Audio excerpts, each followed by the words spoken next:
Bismillahirrahmanirrahim. Assalamualaikum warahmatullahi wabarakatuh. So, saya Liana Tan. Anda boleh follow Facebook page saya untuk mendapatkan lebih banyak keterangan informasi berkenaan kesihatan. So, hari ini saya ingin berkongsi dengan anda semua apa itu Rapid Total Recovery. Yang seperti anda lihat. So, rapid datang daripada perkataan pantas. Total maksudnya menyeluruh, keseluruhan, dan recovery maksudnya penyembuhan. Baiklah, kalau istilah recovery ni kadang sensitif kan, orang rasa kita nak mencabar dunia perubatan ataupun ubat-ubatan yang ada, ubat-ubatan moden. Sebenarnya tidak ya.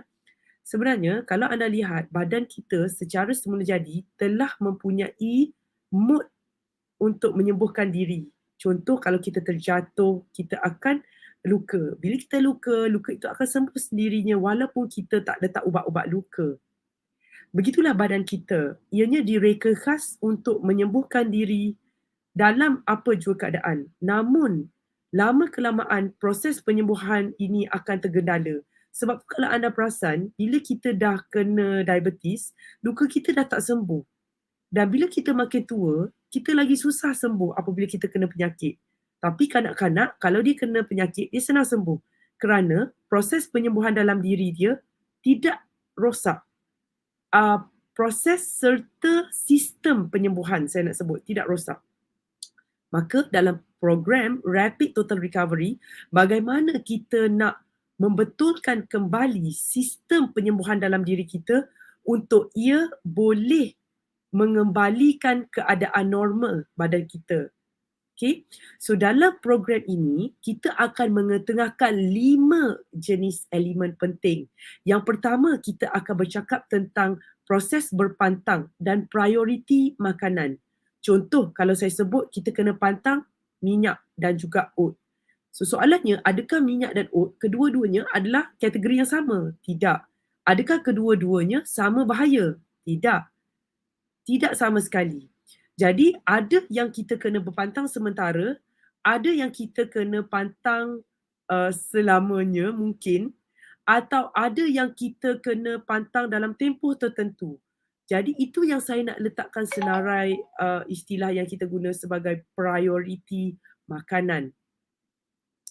Yang kedua adalah repair, iaitu kita akan berkonsep makan untuk membaiki. Ramai orang dia miss dekat step ataupun langkah yang kedua di mana mereka berpantang tetapi mereka tidak memfokuskan kepada elemen yang membaiki, iaitu makanan yang harus dimakan dahulu dan makanan yang harus dimakan dalam kuantiti yang tertentu. Jadi step kedua mereka tidak tepat. Dan yang ketiga, kita akan memfokuskan kepada elemen tidur dan aktiviti fizikal. Kerana kedua-dua aktiviti ini mempunyai kekuatan yang tersendiri dalam proses menyembuhkan badan kita. Namun perlu berhati-hati. Apakah aktiviti fizikal yang sesuai? Apakah corak tidur yang anda patut perhatikan? So perkara itu juga akan dibincangkan dengan sangat mendalam. Seterusnya, elemen yang keempat adalah spiritual. Di sini sangat penting ya, kerana kita tahu bahawa penyembuhan hanya di tangan Allah. Jadi kita juga akan mendiskusi dengan lebih mendalam, mungkin bersama panel ustaz-ustazah yang ada di dalam grup kita. Dan yang terakhir adalah elemen motivasi dan psikologi makanan. So di sini sangat-sangat penting kerana kita mendapati ramai orang di luar sana, masyarakat di luar sana, mereka seolah-olah tidak ada semangat, tidak ada motivasi, tidak ada hala tuju dan mereka sering terpedaya dengan nafsu makan, iklan dan sebagainya. Di sini kita akan membimbing, membantu, menunjukkan satu demi satu kepada mereka. So, 5 elemen ini adalah sangat penting dalam menentukan kejayaan kita. Seterusnya adalah saringan darah atau blood test. Di sini kita akan mempelajari bagaimana makanan berfungsi, how food works. Kita akan mempelajari how body works, bagaimana badan berfungsi, bagaimana organ kita berfungsi.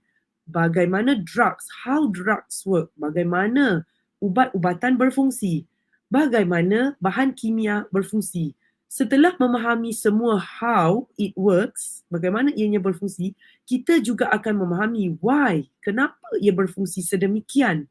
So di sini kita akan memahami bersama dengan saringan darah yang akan menjadi indikasi penting untuk kita terus berjaya dalam proses penyembuhan ini.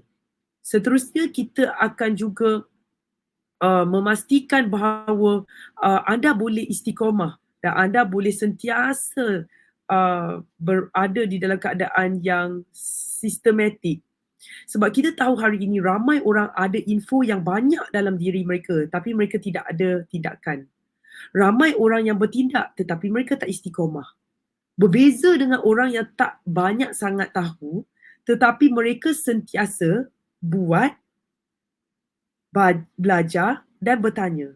So di sini adalah proses kejayaan. Okay, di mana mereka tidak banyak info, tidak banyak ilmu tetapi mereka terus melakukan, bertanya dan terus belajar. Berbeza dengan orang yang banyak tahu tapi tak bertindak. So itulah yang kita akan bimbing anda satu demi satu. Dengan memantau menu makan anda setiap hari dalam tempoh berkenaan. Seterusnya kita juga akan mempelajari apakah mitos kesihatan dan 3 fakta terbesar yang menyumbang kepada kerosakan badan kita seperti yang pernah saya sebut iaitu stres, pemakanan dan pencemaran. 3 faktor penting ini. Serta kita akan bercakap berkenaan nutrisi dengan mendalam dari segi fiber, protein, karbohidrat, lemak, minerals, vitamins dan kategori herba. Di sini kita juga akan bercakap tentang ramuan dan kualiti makanan serta penyediaan dan penyimpanan makanan dan juga produk-produk makanan serta jenama-jenama yang ada di luar sana. Baiklah, banyak yang anda akan pelajari. Itu hanya sebahagian kecil. So saya berharap sekiranya anda telah merasakan bahawa kesihatan adalah elemen yang sangat penting buat anda, hubungi kami segera untuk dapatkan program yang menyeluruh, yang intensif dan satu-satunya di Malaysia. So itu saja daripada saya, Dianata binti Abdullah. Sekian. Assalamualaikum warahmatullahi wabarakatuh.